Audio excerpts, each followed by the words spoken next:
we have a question from this mic here? Sure. I just first like to say thank you for coming here. And my name is Puya. So I'm a student drama. And I come from Iran, not Iraq. Iran, the old name Persia. So I come from a religious family. My family are Muslim. But I born as a Muslim. But I didn't want to born as a Muslim because, so as a family I born. But still I haven't accepted Islam because of some certain points. My main question was about the time, like ancient time, back to the 1,000 years ago, when the time the Islam come to my country and we became a Muslim. So as I read in the history and those kind of stuff, I found it out that the Arab countries, so they attacked to my country and they invade my country and they brought Islam by force without my king accepted. So Persia was the old country and it was the most civilized country from the ancient time until now. We believe a real God, we were worshipping a real God, and our religion was Zartosh. So he was a prophet also. So we believe in good deeds, good thought, good words. So even Cyrus the Great, he was the king of the world, and he was doing a lot of good things. Even some people, they was confused that they called him Masih. He was doing many good things, but he was never said, I'm a prophet, I'm a God. But even though that king, when he attacked the other country, he never killed a civilian, he never raped a woman, and he never made them to change the religion. Even somebody was worshipping a cow, he respect for them, even though he was worshipping a real God. He could make them to worship also same as what is worshipping. But in the Islam way, if you're going to promote your religion, doesn't mean that you have to force it to somebody else, or you have to make them to accept that religion, because human being means freedom. So anyone, they should have a right, human rights. So maybe those people that didn't want that religion, so why they have to attack and to bring it by force? That was the main question that make my heart a bit, to make me to my belief go down. So, brother, are you Parsi? Pardon? Yeah, I'm from Fars. Are you a Parsi? You mean Farsi? Are you a Parsi? Are you a Zoroastrian? No, I'm not following any religion. You don't belong to any religion. I don't believe. But you said your parents were? My parents are Muslim, but because of this confusion and stuff, I never try to follow the religion. I just believe in real God and doing the good things. So you believe in real God and good things. What are the good things? Where do you get the good things from? Good things like I don't harm the others. Whatever I'm doing, not try to harm the others. That's the first thing. As much as you can do the good things, even helping the others, and believe in the real God, not worshiping a stone or leaf or whatever. And I believe God is single. So, but I didn't. So you have your own philosophy. So you want to bring a new religion. I'm not going to make any religion. I'm just following my brain, because as I know, God gave us a brain. So I didn't make my mind busy by following the books. I always, when I was 10 years old, was just thinking until now even. So I tried to follow my brain. Thinking, he's saying, God as long as not a stone. Who told you stone is not a God? Anyway, I'll answer your basic question. Your basic question is that Muslims came to Persia and they conquered and they forced people to accept Islam. So no one should force at all. I agree with you. Point to be noted is that today the media promotes that Islam was spread by the sword.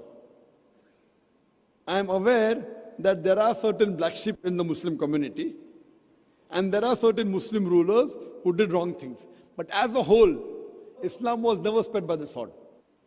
Islam was never spread by the sword. It's spread by sword. Sword. Sword means force. Force, yeah. Like you said, now Muslims came and conquered Persia, etc. You see everywhere it's happening.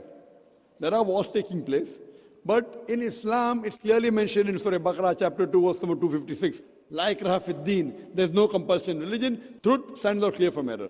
What we see today, if we analyze, that we Muslims, we were the lord of the Arab lands for more than 1400 years. For the past 1400 years, the Muslims were the lord of the Arab lands. For a few years, the Britishers came. For a few years, the French came. But overall, the Muslims were the rulers of the Arab land. Yet today, there are more than 9 million Christians who are Coptic Christians. That means they're Christians since generation. If the Muslims wanted, they could have forced each and every non-Muslim to accept Islam at the point of the sword in the Arab land. These more than 9 million Coptic Christians, they are giving shahada. They are bearing witness that Islam was spread by the sword. We Muslims, we ruled India for more than 1,000 years. We ruled India for more than 1,000 years. If we wanted, we could have forced every non-Muslim Indian to accept Islam at the point of the sword. Today, more than 80% of the Indians are non-Muslims. These more than 80% non-Muslim Indians, they are giving shahada, they are bearing witness that Islam was inspired by the sword. Which Muslim army has come to Indonesia? Indonesia today has the largest number of Muslims in any country, more than 200 million Muslims. In Malaysia, more than 55% of the citizens of Malaysia are Muslim. I am asking you, which Muslim army came to Malaysia? Your country, which Muslim army came? Which Muslim army went to the east coast of Africa?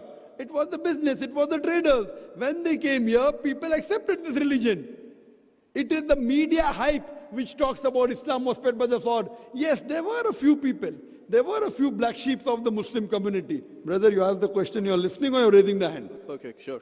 You asked the question, you gave the background, I listened to it, and now you want to raise your hand. I have not completed my answer.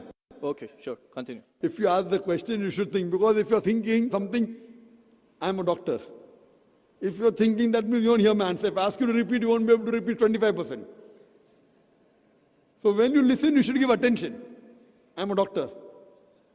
I've done psychology also. So, this is the media hype. If you read Thomas Carlyle, historian, he writes in his book, Heroes and Hero Worship. He puts number one hero prophet as Prophet Muhammad Sallallahu Alaihi Wasallam. He's a Christian. He says, if every new idea originates in one man's head, it dwells alone in the full world. It will do little good if he takes up a sword and propagates it. You have to first get your sword. He's talking about sword of intellect. There was a survey done in the Plain Truth magazine, a survey in the increase of the major world religions in a span of 50 years. In a span of 50 years, from 1934 to 1984. In a span of 50 years, the increase in the major world religion. It came in Reader Digest, Almanac Yearbook, 1984. Number one maximum increase in religion, it's Islam, 235%. Christianity, only 47%. I am asking you, which war took place between 1934 and 1984, which forced the non-Muslim to accept Islam? Which war? Which war?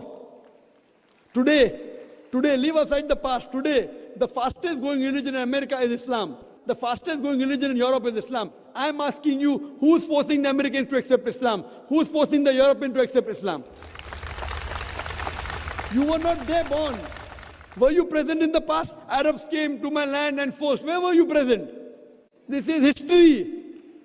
Many things in history is false. So that's what? Okay. A very famous historian, Deleuze O'Leary, he writes in the book, Islam at the Crossroad, page number 8. He says, history makes it clear. History makes it clear that the legend of fanatical Muslims sweeping across the world, forcing Islam at the point of the sword, is the most fantastic, absurd myth that historians ever repeated. Who says that? Deleuze O'Leary. History makes it clear that the legend of fanatical Muslims forcing Islam at the point of the sword over conquered races is the most fantastic, absurd myth that historians ever repeated. This is just in the media today. Muslim terrorist, Muslim terrorist. I am asking you, did any Muslim attack you in this country? No, never. But the media says Muslims are terrorists. Yeah, media is just nonsense. Yes, same way your history is also nonsense. When media is nonsense, the history is also nonsense. Some is correct, some is wrong. That's the reason, if you hear the answer, I would like to end my answer with a quotation of Dr. Adam Pearson. Dr. Adam Pearson says that people who worry that one day nuclear weaponry will fall in the hands of the Arabs, they fail to realize that the Islamic bomb has already been dropped. The bomb of peace. It fell the day Prophet Muhammad, peace be upon him, was born. Okay, thank you, doctor, for your answer. But the point is, I didn't get the right answer because that's not media, that's history. And history is not something that can be written the false way, because if it be written the false way, it can be changed. But that was the true history in all over the world and is written everywhere. Brother, did you hear my quotation of Deleuze O'Leary? Can you repeat it? Repeat what? Repeat Deleuze O'Leary's quotation. I said it twice, not once, twice. Most of my answer was once. I said twice. Now repeat it. Repeat at least 50%. So what's the point of repeating that word? I want to know whether it went into your head or not. No, because that's what is in my head that is a history first thing. I am asking you, can you repeat the statement, the answer which I gave earlier? If you cannot repeat, that means it's useless me repeating the answer. You're not listening to me, you're thinking something. No, I'm listening to you. You're Can saying you repeat, that is made, that is can false, you that's the repeat history. the statement of Deleuze O'Leary, a very famous historian? No, I can't. I'm saying it for third time. Listen to it and go behind the queue. Deleuze O'Leary says that history makes it clear the legend of fanatical Muslims forcing Islam at the point of the sword over conquered races is the most fantastic, absurd myth that historians have ever repeated. Deleuze O'Leary says history has been telling falsehood, and you're saying history, I believe in history. Deleuze O'Leary is saying that what history says that Muslims are forcing Islam at the point of the sword is the most fantastic myth that historians have repeated. So you have got influenced by the myth. So now think it's a myth and forget it and believe in the fact. The fact is you read the Quran, and inshallah I want you to revert to Islam. Revert back to the religion of your parents, inshallah. Okay. Okay, thank you. Thank you. In the unseen, and the unseen we only know through the Quran and the Sunnah. No person can know the unseen in its entirety except through the Quran and Sunnah. And we have Allah subhanahu wa ta'ala who has been very merciful to us to tell us what is happening in the unseen. Belief in the unseen is a very fundamental characteristic of a Muslim. And that's why at the very beginning of the Quran, in Surah Al-Baqarah, just after the opening Surah Al-Fatiha, the opening chapter, Allah subhanahu wa ta'ala describes the successful people.